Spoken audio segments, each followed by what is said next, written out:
फिर से एक बार स्वागत है मेरा YouTube चैनल अभ्यास.com पर।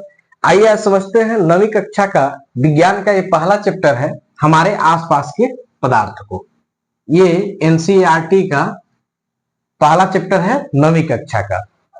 तो इसमें पढ़ना है, मूल रूप से हमको क्या पढ़ना है, इसमें पदार्थ के बारे में जानना है कि ये पदार्थ होता क्या है। ठीक है, मुख्य फोकस किस पर रहेगा? पदार्थ पर, कि पदार्थ क्या है। तो आज से जब ईसवी सन का आविष्कार नहीं हुआ था, यानी कि ईसा मसीह के जन्म से पहले वैज्ञानिक नहीं हुआ करते थे, उनको हम लोग दार्शनिक बोलते थे। उनका काम था खोज करना, तो वैज्ञानिक शब्द का प्रयोग नहीं किया जाता था, उनको हम लोग दार्शनिक कहते थे। तो उस समय जब लोगों में ज्ञान बढ़ा तो यह जानने का प्रयास किया गया कि आखिर ये जो ब्रह्मांड है वो किन चीजों से मिलकर बना है, इस पूरे ब्रह्मांड का आविष्कार आखिर हुआ कैसे। तो उसको जानने के लिए जो पहले के दार्शनिक थे उन्होंने क्या कहा कि इस ब्रह्मांड में जितनी भी पदार्थ, जितनी भी वस्तु दिखाई दे रहे हैं, जितनी भी वस्तु दिखाई दे रहे हैं, ये इस ब्रह्मांड में जो जो चीज हो रहे हैं या वो जिन चीजों से मिलकर बने हैं, उन्हीं को उन्होंने कहा कि ये सब क्या है, तो ये सब पदार्थ है। तो जैसा कि हमने पहला लाइन लिखा है कि इस विश्व में प्रत्येक वस्तु जिस सामग्री से बनी होती है उसे दार्शनिकों ने पदार्थ कहा। पहले के जो दार्शनिक थे उन्होंने कहा कि इस ब्रह्मांड में जितनी भी वस्तु आपको दिखाई दे रही है, इनकी जो रचना हुई है, यानी इसका जो निर्माण हुआ है, वो सब किससे हुआ है? तो पदार्थ से हुआ है, ऐसा उन्होंने बताया। ठीक है, उसके बाद पहले के जो दार्शनिक थे उन्होंने मूल रूप से कहा कि आखिर पदार्थ कितने प्रकार के हो सकते हैं। इस पर जब विचार किया गया तो उन्होंने कहा कि ये जो पदार्थ है वो मूल रूप से 5 वर्गों में बटा हुआ है, जैसा कि हमारे शास्त्रों में भी इसका उल्लेख है कि क्षितिजल पावक गगन समीरा। तो उन्होंने इसी का सहारा लेते हुए कहा कि जो पदार्थ है उनको हम मूल रूप से 5 वर्ग में विभाजित कर सकते हैं। ये 5 वर्ग कौन कौन कहा? तो उन्होंने कहा कि पहला है वायु, पृथ्वी, अग्नि, जल और आकाश। बोला कि इस ब्रह्मांड का जो आविष्कार हुआ है वो पदार्थ से हुआ है। अब पदार्थ कितने प्रकार के होते हैं? तो उनके अनुसार, किनके अनुसार? जो प्राचीन दार्शनिक थे उनके अनुसार ये पदार्थ का जो रूप हुआ, पदार्थ का जो वर्गीकरण हुआ, जो बंटवारा हुआ, वो मूल रूप से 5 प्रकार से हुआ। पहला वायु, दूसरा पृथ्वी, तीसरा अग्नि, चौथा जल और 5वां आकाश।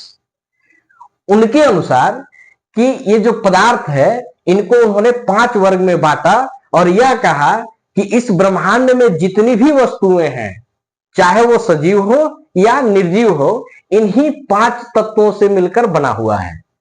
ठीक है, और जिन चीजों से वस्तु का निर्माण हुआ है उसी को उन्होंने कहा कि ये क्या है? पदार्थ है।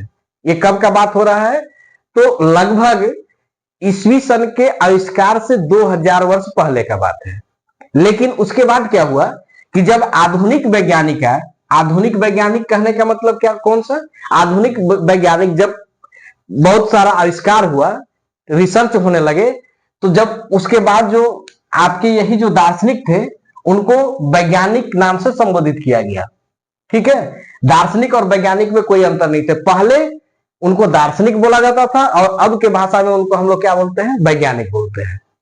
तो आधुनिक वैज्ञानिकों ने कहा कि नहीं, पदार्थ उसे नहीं कहते हैं। उन्होंने बहुत सारा रिसर्च किया, शोध किया, उसके बाद बताया उनके अनुसार जो पदार्थ का परिभाषा दिया गया वो क्या दिया गया कि वह वस्तु जो स्थान घेरता हो, वह वस्तु जो स्थान घेरता हो या जिसका द्रव्यमान, द्रव्यमान का मतलब भार हो, वो सब के सब क्या है? पदार्थ है। वो सब के सब क्या है? पदार्थ है। ये आधुनिक वैज्ञानिकों ने बताया कि पदार्थ किसे कहेंगे। तो पदार्थ का परिभाषा दिया कि वे सभी वस्तुएं यानी इस ब्रह्मांड में उपस्थित वे सभी वस्तुएं जो स्थान घेरती हो और जिसका कुछ न कुछ द्रव्यमान हो यानी कि भार हो, वो सब के सब क्या है? पदार्थ है। विज्ञान के अनुसार हम लोग भी क्या है? पदार्थ है। हम लोग का भी एक भार होता है, वजन होता है, और हम लोग भी क्या करते हैं? स्थान घेरते हैं। तो उनके अनुसार कहा गया कि जितने भी इस ब्रह्मांड में वस्तु हैं वो अगर स्थान घेर रहे हैं और उनका कुछ ना कुछ वजन है तो ये सब का सब क्या कहला जाएंगे? तो सब का सब वो कहलाएंगे कि ये पदार्थ है। ठीक है, अच्छा कोई कहेगा कि पदार्थ क्या नहीं है? अगर देखा जाए तो जिसमें दो चीज, जिन वस्तुओं में दो चीज संतुष्ट नहीं होता है, यानी कि दो चीज का वो पालन नहीं करता है, तो कहेंगे कि वो पदार्थ नहीं है। पहला कि उसका अपना कुछ द्रव्यमान यानी कि भार न हो, और दूसरा वो स्थान न घेरे। जैसे घृणा, जैसे घृणा, प्रेम ना, घृणा, प्रेम और विचार, विचार ये सब पदार्थ नहीं है। प्रकाश, प्रकाश भी क्या है? पदार्थ नहीं है। प्रकाश जो है पदार्थ नहीं है। ये सब क्या है? पदार्थ नहीं है। क्यों नहीं है? घृणा, घृणा मतलब नफरत। तो नफरत को ना हम देख सकते हैं ना वो स्थान घेरता है। भले हम किसी से नफरत करते हैं, किसी का बात बुरा लगता है, वो बात अलग है, लेकिन उसको हम क्या कर सकते हैं? न देख सकते हैं, न वो स्थान घेरता है, न इसका कुछ वजन होता है। तो नहीं कहेंगे कि घृणा क्या है? पदार्थ नहीं है। प्रेम, प्रेम भी पदार्थ नहीं है, क्योंकि इसको मापा तोला नहीं जा सकता है। घृणा को भी मापा तोला नहीं जा सकता है, आपके विचार को मापा तोला नहीं जा सकता है, प्रकाश को मापा तोला नहीं जा सकता है, यानी कि ये सब पदार्थ नहीं है। तो आधुनिक वैज्ञानिकों के अनुसार क्या हुआ? पदार्थ किसको कहेंगे? कि वह वस्तु जो स्थान घेरता हो और जिसका कुछ न कुछ भार हो, उसी को हम क्या कहते हैं? पदार्थ। अब बात आया कि ठीक है, पदार्थ, प्राचीन के वैज्ञानिकों ने पदार्थ को तो 5 वर्ग में बांट दिया था। कौन कौन वर्ग था? वायु, पृथ्वी, अग्नि, जल और आकाश।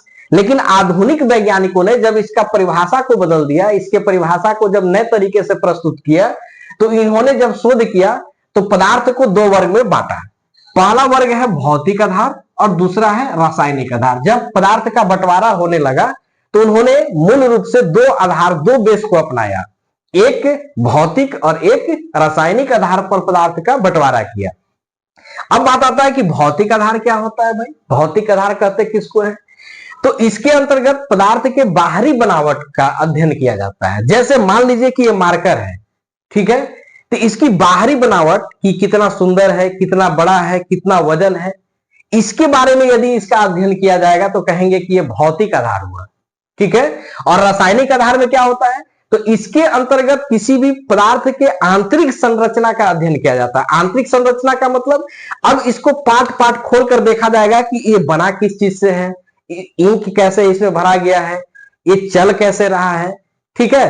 तो इसका जब अध्ययन किया जाएगा तो कहेंगे कि ये रासायनिक, इसका आधार क्या माना जाएगा? रासायनिक। तो पदार्थ को मूल रूप से 2 वर्ग में बांटा गया, 2 आधार पर बांटा गया। पहला आधार रखा गया भौतिक आधार और दूसरा रखा गया रासायनिक आधार। भौतिक आधार में किसी भी पदार्थ के बनावट के आधार पर, उसके ऊपरी संरचना के आधार पर यदि हम अध्ययन करते हैं तो कहेंगे कि वो भौतिक आधार है।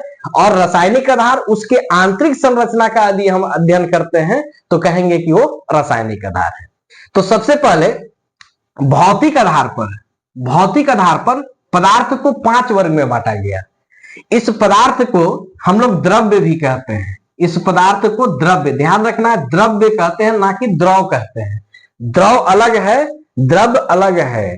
आप देखते होंगे जब पूजा पाठ घर में होता है तो जो आपके आचार्य होते हैं, जहां भी दक्षिणा देने का जब बात आता है तो आप ध्यान दीजिएगा, ये जरूर कहते हैं कि द्रव्य चढ़ाइए। द्रव्य, द्रव्य मतलब पदार्थ, समझ वाला? द्रव्य का मतलब क्या होता है? पदार्थ। द्रव अलग है, द्रव्य अलग है। तो पदार्थ को हम लोग द्रव्य भी कहते हैं, इसलिए कंफ्यूज नहीं होना है, द्रव्य का मतलब पदार्थ होता है। तो भौतिक आधार पर पदार्थ को मूल रूप से 5 वर्ग में बांटा गया। पहला ठोस, दूसरा द्रव, तीसरा गैस, चौथा प्लाज्मा और 5वां जो है बोस-आइंस्टीन, यानी कि शॉर्ट में इसको कहते हैं बी। लेकिन चूंकि यह नवा क्लास का है सिलेबस, इसलिए आपको सिर्फ 3 के ही बारे में अध्ययन करना है। वो जो 2 है प्लाज्मा और बोस-आइंस्टीन, ये अभी बहुत ऊपर का चीज है। अगले जब आप उच्च क्लास में चले जाएंगे, ठीक है, तब आपको बताया जाएगा कि ये प्लाज्मा क्या होता है, बोस-आइंस्टीन क्या है। मेन हमको ध्यान देना है अभी 3 ही पदार्थ के बारे में, ठोस, द्रव और गैस के बारे में। पदार्थ का तो एक बार फिर से देख लेते हैं कि सबसे पहले इस विश्व में प्रत्येक वस्तु जिस सामग्री से बनी होती है उसे दार्शनिकों ने पदार्थ का नाम दिया। जो पहले के दार्शनिक थे, कहे कि इस ब्रह्मांड की जो संरचना हुई है, जो बनी है, वो किन चीजों से बनी है? तो कहा भाई पदार्थ से मिलकर बना है। उसके बाद इसी पदार्थ को प्राचीन दार्शनिकों ने मूल रूप से 5 वर्ग में बांट दिया। कौन कौन वर्ग था? वायु, पृथ्वी, अग्नि, जल और आकाश। बोला कि इस जो पूरे ब्रह्मांड की संरचना हुई है यही 5 मूलभूत चीजों से हुई है, वायु से, पृथ्वी से, अग्नि से, जल से और आकाश से। और उन्होंने कहा उन दार्शनिकों के अनुसार कि इस ब्रह्मांड में जितने भी पदार्थ, जितनी भी वस्तु आपको दिखाई दे रहे हैं, चाहे वो सजीव हो या निर्जीव, उनका जो निर्माण हुआ है, उनका जो मूलभूत चीज है वो क्या है, तो यही 5 चीज है। ठीक है, लेकिन जब आधुनिक वैज्ञानिकों ने इस पदार्थ के परिभाषा को बदला और उन्होंने कहा कि पदार्थ किसे कहते हैं, तो वह वस्तु जो स्थान घेरता हो और जिसका द्रव्यमान हो उसको हम क्या कहते हैं, पदार्थ कहते हैं। पदार्थ होने के लिए किसी भी वस्तु को पदार्थ कब कहेंगे, जब वो 2 नियम का पालन कर रहा है। पहला कि वो कुछ न कुछ स्थान घेरता हो और दूसरा कुछ न कुछ उसका भार हो। तो ब्रह्मांड में जो भी उपस्थित चीज है सबका सब क्या हो गया, पदार्थ हो गया। उसके बाद आया कि पदार्थ को बांटने का जब बात आया तो आधुनिक वैज्ञानिकों ने 2 आधार अपनाया, पहला भौतिक आधार और दूसरा रासायनिक आधार। भौतिक आधार क्या होता है कि जब किसी वस्तु या जब किसी पदार्थ के ऊपरी संरचना का जब हम अध्ययन करते हैं, उसके बनावट का जब हम अध्ययन करते हैं तो कहते हैं कि वो भौतिक आधार है। और दूसरा रासायनिक आधार क्या होता है, तो किसी भी पदार्थ की आंतरिक संरचना, वो बना कैसे है, उसका जब हम अध्ययन करते हैं तो कहेंगे कि वो रासायनिक आधार है। तो आधुनिक वैज्ञानिकों ने इन दोनों को आधार मानकर पदार्थ का वर्गीकरण किया। तो सबसे पहले भौतिक आधार पर पदार्थ को 5 वर्ग में बांट दिया गया। पहला ठोस, दूसरा द्रव्य, तीसरा गैस, चौथा प्लाज्मा और 5वां बोस-आइंस्टीन। ठीक है, तो अभी हमको प्लाज्मा और बोस-आइंस्टीन के बारे में नहीं जानना है, सिर्फ हम लोग पढ़ेंगे ठोस, द्रव और गैस के बारे में। ठीक, आप चाहें तो इसका एक स्क्रीनशॉट ले सकते हैं और इसको हम साफ करके बढ़ते हैं आगे। इसका देखा था कि पदार्थ के जो भौतिक आधार था उसको, उसके आधार पर, भौतिक आधार पर पदार्थ को 5 वर्ग में बांटा गया था, लेकिन इसमें हम सिर्फ 3 ही को रखे हैं, ठोस, द्रव और गैस को, क्योंकि हमको 2 जो है प्लाज्मा और बोस-आइंस्टीन उसको आगे क्लास में पढ़ना है। अभी सिर्फ हमें 3 ही पदार्थ की अवस्थाओं का अध्ययन करना है। तो अब बात आता है कि ठोस किसको कहेंगे भाई, द्रव किसको कहेंगे और गैस किसको कहेंगे। यहाँ पे ध्यान रखना है कि ये द्रव है और पदार्थ को द्रव्य भी कहते हैं, पदार्थ को द्रव्य भी कहा जाता है। ध्यान रखिए, द्रव्य मतलब पदार्थ। तो सबसे पहले बात आता है ठोस। ठोस क्या है, तो वह पदार्थ जिसका आकार और भार दोनों निश्चित होता है। आकार और भार, भार की जगह पे आप देखिएगा आपकी किताब में द्रव्यमान, द्रव्यमान का मतलब होता है भार। तो वह पदार्थ जिसका आकार तथा भार दोनों निश्चित होता है, निश्चित मतलब एकदम अस्थायी होता है, उसी को हम कहेंगे कि पदार्थ है। ये मार्कर क्या है, पदार्थ है या ठोस पदार्थ है। ये बोर्ड क्या है, ठोस पदार्थ है। दीवार क्या है, ठोस पदार्थ है। ठोस पदार्थ जो होते हैं उनके जो कण होते हैं एकदम पास पास होते हैं। इनमें भी कुछ ना कुछ रिक्त स्थान पाए जाते हैं, रिक्त मतलब खाली स्थान पाए जाते हैं, लेकिन जो ठोस होता है उसमें रिक्त स्थान बहुत कम होते हैं। इनके जो सूक्ष्म कण होते हैं एकदम पास पास होते हैं। ठीक है, ठीक उसी तरह से संबंध इनमें होता है कि हम जिए मरेंगे साथ की दुनिया याद करें, यानी कि इनके जो कण होते हैं एकदम पास पास रहेंगे, किसी एक दूसरे को छोड़ने के लिए तैयार नहीं होते हैं। तो ठोस किसको कहते हैं, अब ऐसा मत कह दीजिएगा कि ठोस किसे कहते हैं तो जिए मरेंगे साथ की दुनिया याद करें, नहीं, ये नहीं बोलना है। ठोस बोलना है कि ठोस किसे कहते हैं। ठोस पदार्थ क्या होता है, तो वह पदार्थ जिसकी द्रव्यमान यानी कि भार और आकार निश्चित होता है उसको हम कहेंगे ठोस। उसके बाद आता है द्रव। द्रव क्या है, तो वह पदार्थ जिसका भार तो निश्चित होता है लेकिन आकार जो होता है निश्चित नहीं होता है। कैसे, जैसे मान के चलिए कि आपका पानी जो है द्रव है, आप उसको ग्लास में रखिए, 100 ग्राम पानी को लीजिए और ग्लास में लीजिए तो ग्लास के आकार का हो जाएगा। ठीक है, फिर उस पानी को निकालिए, जग में रख दीजिए, जग का आकार ले लेगा। यानी कि इसके जो सूक्ष्म कण होते हैं थोड़ा दूर दूर होते हैं। इनमें इनके जो सूक्ष्म कण होते हैं ये क्या होते हैं, थोड़ा दूर दूर होते हैं। इनको जब आप चेंज कीजिएगा, मतलब उसमें डिस्टरबेंस जब लाइएगा तो ये कहेंगे कि हम चलते हैं दुआओं में, याद रखना। इनका कहानी ये है, किसका, द्रव्य का, कि हम चलते हैं दुआओं में, याद रखना। ठीक है, यानी कि द्रव क्या है, द्रव्य है कि वह पदार्थ जिसका भार निश्चित होता है लेकिन आकार निश्चित नहीं होता है, जरूरत पड़ने पर उनके कण जो है साथ छोड़ देते हैं, तो इसको हम क्या कहते हैं कि ये द्रव्य है। और तीसरा क्या है, ये सबसे मत वाला है। ठीक है, ये गैस है। गैस क्या है, कि वह पदार्थ जिसका ना तो भार निश्चित होगा और ना ही उसका आकार निश्चित होता है, उसको हम क्या कहते हैं? गैस। इसके जो सूक्ष्म कण होते हैं वो एक दूसरे के नजदीक नहीं होते, बिल्कुल दूर दूर होते हैं। आप देखते हैं, ऐसे समझ सकते हैं इसको कि ठोस के जो सूक्ष्म कण होते हैं पास पास कैसे होते हैं। अगर लकड़ी का एक पूरा अंबार रख दिया जाए आपके सामने, आपके हाइट इतना लकड़ी को रखा जाए, बोला जाए कि हाथ से इसको चलाइए, तो हाथ जब आप चलाएंगे तो आपको चोट महसूस होगा। क्यों होगा? क्योंकि वो कठोर है, आपको चोट लगेगा। कठोर क्यों है? क्योंकि उसके कण अधिक पास पास है। आप कितना ही कुछ कीजिए वो हटेंगे नहीं। द्रव, अगर पानी में हाथ चलाइएगा तो हाथ चलाइएगा, लेकिन थोड़ा सा आप लगेगा कि हम ताकत उसमें लगा रहे हैं। द्रव और गैस, गैस से कोई मतलब नहीं है, मतवाला है वो। जिधर हाथ चलाइए, अभी यहाँ पर भी गैस है, हम हाथ चला रहे हैं, आसानी से चला पा रहे हैं। क्यों? क्योंकि इसके जो सूक्ष्म कण होते हैं वो दूर दूर होते हैं। तो भौतिक आधार पर ये जो पदार्थ का वर्गीकरण हुआ, मूल रूप से हमको जो समझना है ठोस, द्रव और गैस। ठोस किसको कहेंगे? कैसे याद रखना? ठोस क्या है? वह पदार्थ जिसका भार तथा आकार दोनों निश्चित होता है उसको हम कहेंगे ठोस। द्रव में क्या होता है कि वह पदार्थ जिसका भार तो निश्चित होता है लेकिन आकार निश्चित नहीं होता है, उसको हम कहेंगे द्रव। और गैस किसको कहेंगे? कि वह पदार्थ जिसका भार और आकार दोनों निश्चित नहीं हो, उसको हम क्या कहेंगे? गैस है। अब आप एक बात और जानिए कि जल यानी कि जो पानी है, एक ऐसा पदार्थ है कि एक ही साथ या तीनों अवस्था में देखा जा सकता है इसको। जब पानी को 0 डिग्री सेल्सियस तापमान पर रखिएगा तो आप उसको ठोस के रूप में भी देखिएगा, द्रव के रूप में भी देखिएगा और गैस के रूप में। मतलब तीनों अवस्थाओं में एक साथ देखे जाने वाला पदार्थ कौन सा है? तो वह है जल यानी कि पानी। जब 0 डिग्री सेल्सियस पर पानी को रखिएगा तो ऐसा नहीं है कि जैसे ही 0 डिग्री तापमान पर आता है तो सबका सब तुरंत बर्फ बन जाएगा, नहीं। एक प्रोसेस होता है, बर्फ बनने का एक प्रोसेस होता है।